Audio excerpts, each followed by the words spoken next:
এই দিনটা আর কোনোদিন ফিরে আসবে না। আজকের হাসির ভিতরেই লুকিয়ে আছে আমাদের জীবনের সবচেয়ে কষ্টের বিদায়। কলেজ জীবন মানে শুধু ক্লাস আর পরীক্ষা না, কলেজ জীবন মানে বন্ধুত্ব, স্বপ্ন আর নিজের মানুষ হয়ে ওঠার গল্প।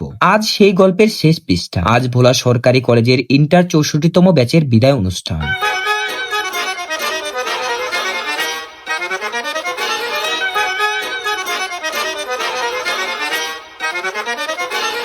এই বেঞ্চে বসে কাটানো অলস দুপুর, এই করিডোরে দৌড়ে দেরিতে ক্লাসে ঢোকা, এই মাঠে বন্ধুদের সাথে শেষ বিকালের আড্ডা, সবকিছুই আজ শেষবারের মতো। সাদা টি শার্টে লেখা নাম, রঙের খেলায় রঙিন বন্ধুত্ব, ডিজে গানে শেষবারের মতো নাচ। আজকের এই মুহূর্তগুলোই একদিন হবে আমাদের জীবনের সবচেয়ে দামি স্মৃতি। র্যাগ ডে মানেই উচ্ছ্বাস, কিন্তু শালীনতার ভিতরেই সেই উচ্ছ্বাস সুন্দর। আমরা আনন্দ করব, কিন্তু কাউকে কষ্ট দিয়ে না, আমাদের কলেজের সম্মান ধরে রেখে। আজকের পর আমরা হয়তো আলাদা পথে হাঁটবো, কেউ যাবে ঢাকায়, কেউ অন্য জেলায়, কেউ নিজের স্বপ্নের পিছনে, কিন্তু এই বন্ধুত্ব, এই ক্যাম্পাসের স্মৃতি আজীবন আমাদের বুকের ভিতরেই থাকবে। আজকের এই হাসিগুলোই একদিন আমাদের চোখ ভেজাবে। আজকের এই ভিডিওটাই একদিন বলবে, দেখ আমরা একসাথে ছিলাম। 64তম ব্যাচের সবাইকে শুভকামনা। যেখানেই থাকো নিজের স্বপ্নকে বাঁচিয়ে রেখো, আর ভোলা সরকারি কলেজকে কখনো ভুলে যেও না। ভোলা সরকারি কলেজ ইন্টার 64তম ব্যাচের যাদের সাথে স্মৃতি আছে তাদের ট্যাগ করো, ভিডিওটা শেয়ার দাও, যেন সবাই এই মুহূর্তটা মনে রাখে।